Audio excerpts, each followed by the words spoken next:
Ngayong araw po na ito ay meron ho tayong makakapanayam hinggil naman sa mga napapanahong paksa dito ho sa ating bansa at kapiling ho natin sa ating linya ng komunikasyon ang kinatawan mula sa ikalawang distrito dyan sa Caloocan City, Representative Edgar Egay Rice. Babati natin sa Bombo Radio Philippines or nationwide and worldwide at si Bombo Dennis Amito po ito. Together with me si Bombo Jaira Hangayo. Welcome to the program.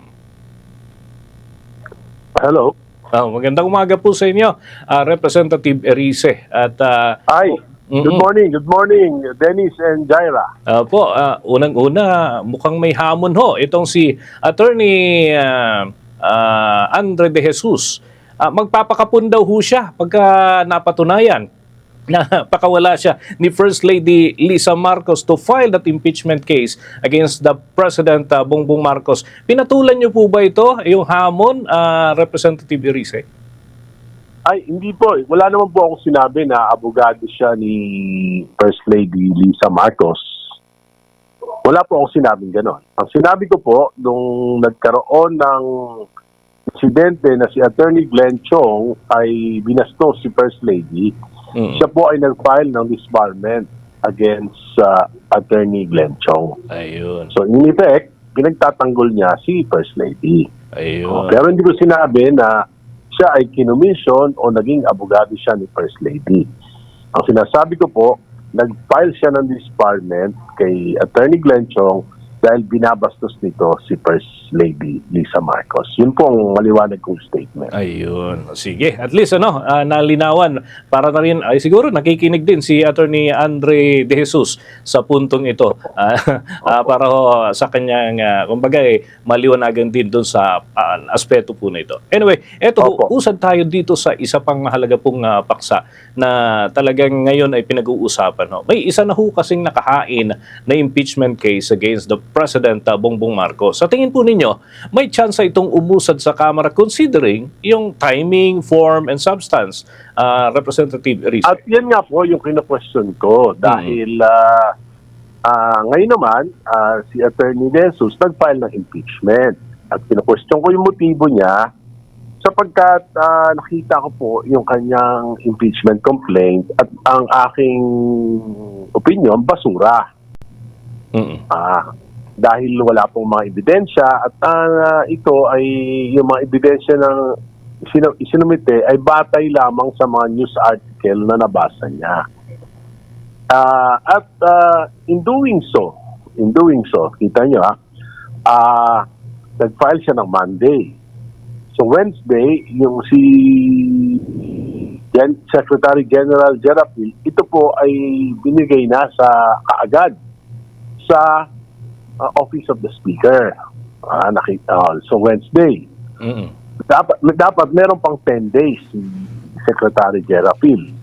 At alam naman na meron pang mga darating na impeachment complaint. Marami na nagsabi, Makabayan Black at yung grupo na Maka Duterte na sila ay magsusumite.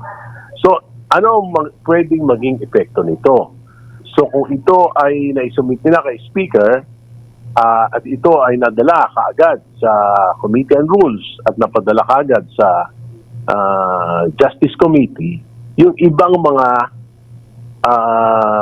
impeachment complaint ay mababaliwala. So, in effect, inunahan ng hindi gaanong pinag-aralan at walang ebidensya na na impeachment complaint yung mga mas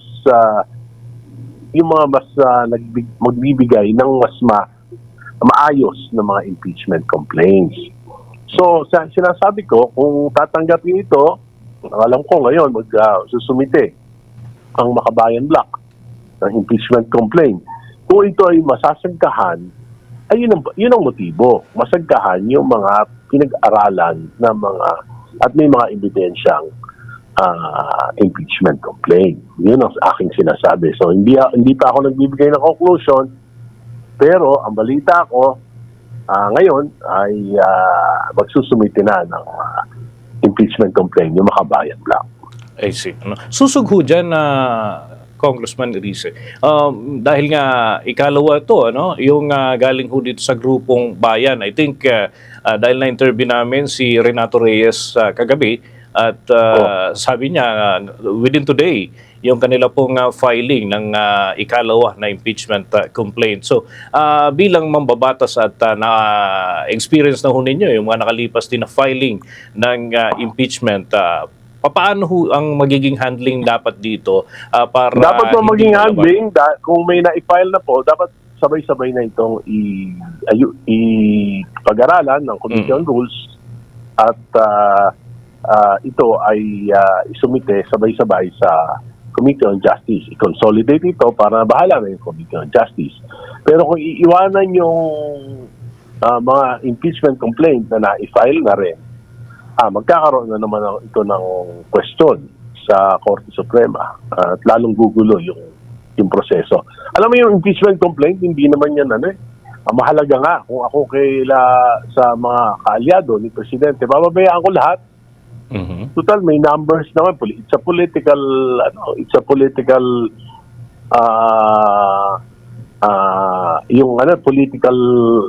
yung impeachment. It's a political process. So, niyayaan nila, kung naniniwala pa sila kay Presidente, huwag silang pumirma, madidismiss lang yan. Kung malakas man yan o mahina, yan ay, it's still a political process. So, bayaan na lang, din lahat, tapos na. Di ba?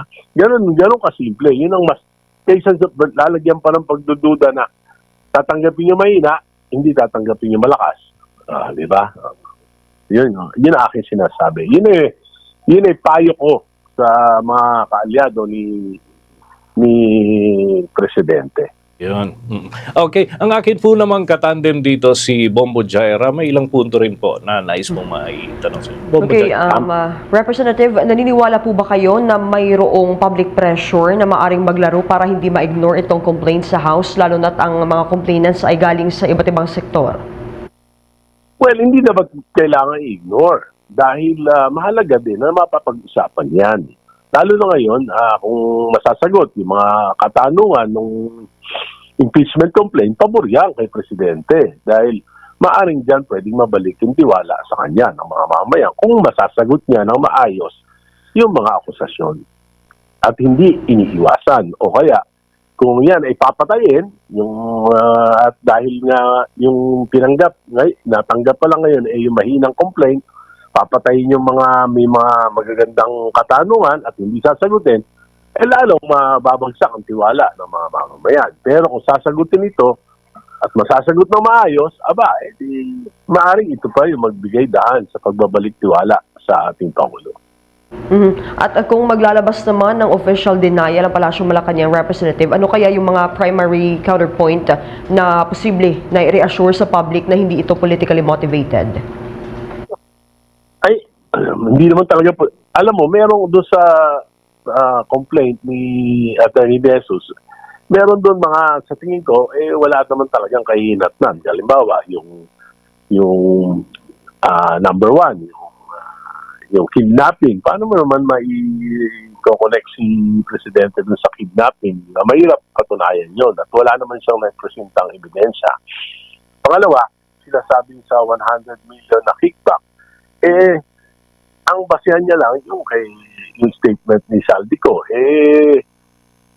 Ano naman yun? Wala namang affidavit si Saldico, kaya wala rin yun. So, nakikita ko, ang pinakamalaking katanungan na dapat lang sagutin ng ating Pangulo ay bakit niya pinayagan yung 2023, 2024, 2025 na sinabit niya ang National Expenditures Program.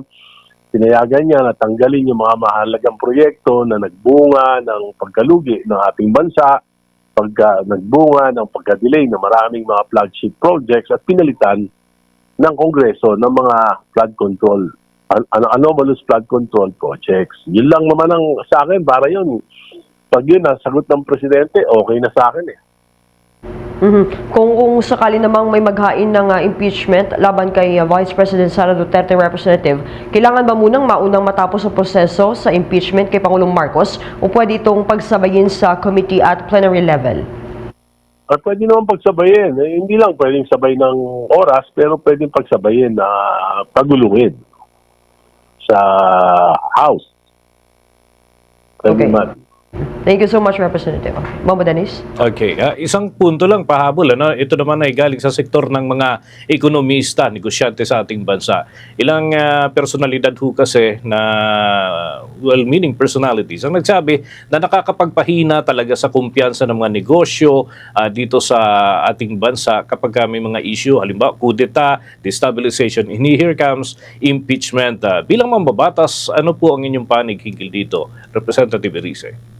Para sa akin, mahina na ekonomiya.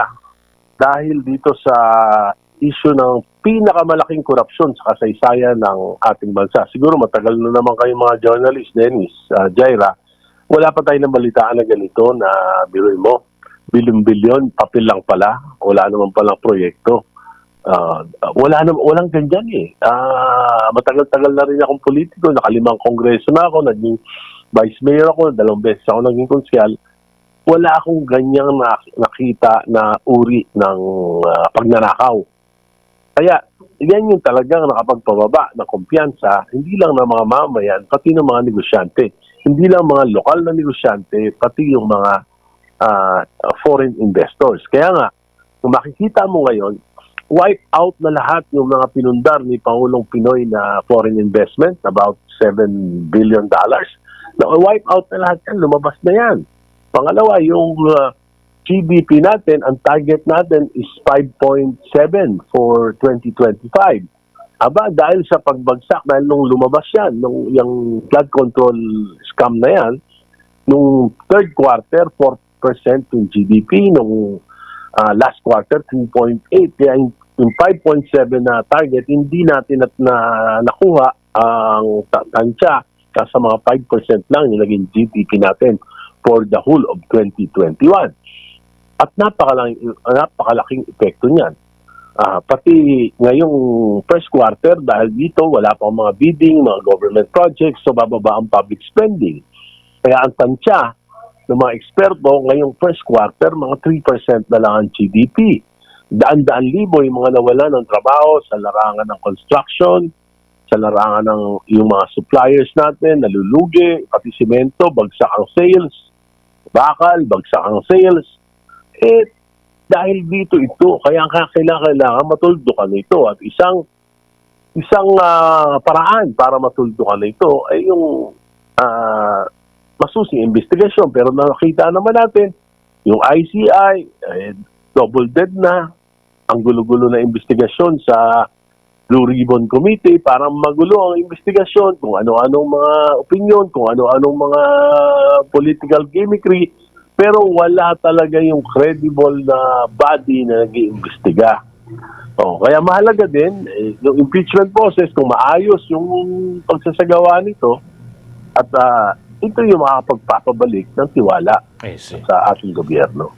Okay, with that, maraming salamat po sa tugon sa aming mga katanungan ngayong umagang ito. Representative Erice, magandang araw po sa inyo. Salamat, Dennis, Jaira. Salamat sa inyo. Mga kabombo, mga ka-Star Nation, nakausap po natin si Caloocan City Representative Edgar Erice, kaugnay ho dito sa mga usapin, lalo na yung tungkol sa impeachment cases na ubusad na ho dyan sa panig ng lower house, kaugnay dito sa mga aligasyon laban kay Pangulong Ferdinand Bongbong Marcos Jr. and may mga expected pa ho na mga reklamo naman laban kay Vice President Sara Duterte. For the most trusted source of news and information, visit our website at www.bomboradio.com. Follow us on Bombo Radio mobile app, Facebook, YouTube, TikTok, and X, formerly Twitter. Like, share, and stay connected. Anytime, anywhere.